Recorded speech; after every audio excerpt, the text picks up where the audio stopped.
कि हम हिंदुओं को जितना खतरा बाहर से है वो तो है ही, हम आंतरिक खतरे के शिकार हैं। और आंतरिक खतरा ये है कि हमारी संतानें ही धर्म की नहीं हैं।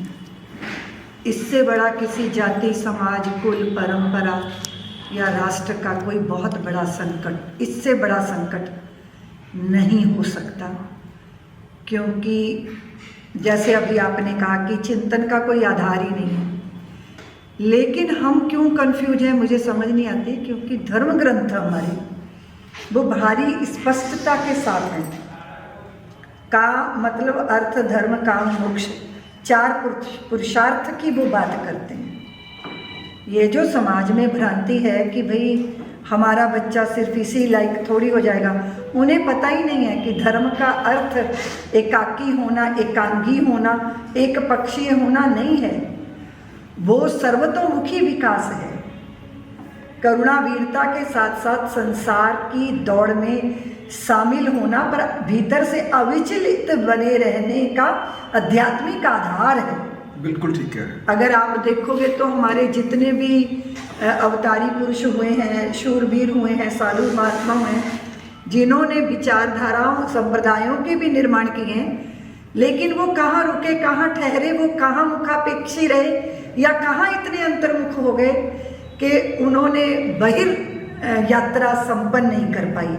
तो ये सबसे बड़ी भ्रांति है जो समाज से दूर होनी चाहिए। दूसरी बात है कि आपने सही कहा कि बच्चों को बचपन से ही कुछ मूल्य दिए जाते हैं। कन्फ्यूजन तो दूर दूर तक नहीं है, क्योंकि धर्म 10 लक्षण बताता है। उन 10 लक्षणों के साथ जब हम जीना प्रारंभ करते हैं, क्योंकि यहाँ क्या हो रहा है कि प्रैक्टिस हो नहीं रही और दूसरों को प्रेरणा किया जा रहा है। जब धर्म प्रैक्टिस में आएगा कि हमें पता है कि भाई हमारा जीवन प्रमाणिक होना चाहिए। प्रमाणिक तब होगा जब हमारे पास धैर्य होगा, धृति होगी, इंद्रिय निग्रह होगा, जीवन में शौच होगा, जब सम, दम, ये सारे धर्म के लक्षण हैं। माँ पिता को ये देने चाहिए, वो क्यों इस पे कंफ्यूज है? कंफ्यूज नहीं है, उनको स्वयं ही नहीं पता कि उन्हें देना क्या है। जब हम देंगे ना, तब जो संपदा हमारे पास है। तो यहाँ माता पिता की भी भारी जिम्मेदारी है।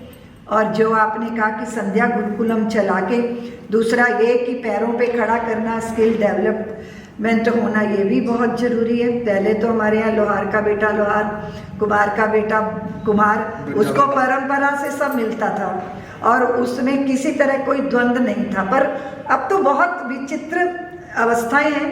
इसके बीच में आपने जो विचार किया है, निश्चित रूप से हम लोग इस पे और विचार करके भी किस तरह चीजें व्यवहार में आए।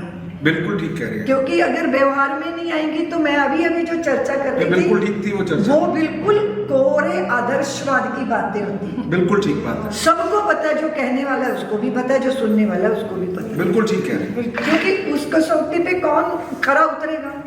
इसलिए मैंने सबसे पहले जब बात करी थी तो एक यहाँ पे चर्चा भी करी थी आपसे भी और भैया जी से भी, कि हमें शायद कुछ ऐसे शिक्षक ही बनाने पड़ेंगे जो उस जीवन को जी रहे हैं। हम अभी तो सिर्फ बोलते हैं, जैसा आप ठीक कह रहे हैं, कई बार आचरण में नहीं है। शिक्षक के आचरण में होगा तो बच्चे भी देख के सीखेंगे उससे। हाँ, तो वहाँ पे अभी मेरे को एक विद्यार्थी ने कहा कि हमारे जो टीचर है ना, वो मतलब जब हमारे मतलब कॉपी चेक करता है तो वो मुंह में पहले ऐसे करता है, फिर उसको करता है, फिर ऐसे करता है। छोटा सा बच्चा अपने टीचर को किस तरह देख रहा है। तो जब आप आदतों के शिकार हैं तो जो बालक सामने आपको देख रहा है, इसलिए वो जो गुरु परंपरा थी उसमें गुरु प्रमाणिकता के साथ थे, यानी वो गुरु थे, वो एक्चुअल थे और वो उपदेश ज्यादा नहीं देते थे, उनके जीवन को देख के बच्चे सीखते थे।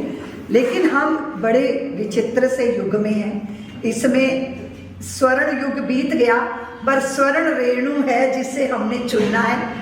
आपने संध्या गुरुकुलम के माध्यम से जो संकल्प लिया है वो बहुत श्रेष्ठ है। मैं सभी बोर्ड मेंबर को भी, आप सबके प्रयत्नों को बहुत साधुवाद देती हूँ। निश्चित रूप से हम सब लोग एक ऐसा कैरिकुलम जो सबके हाथों में जाए तो उनको स्पष्टता आए कि भाई जीवन कैसे जिया जाता है।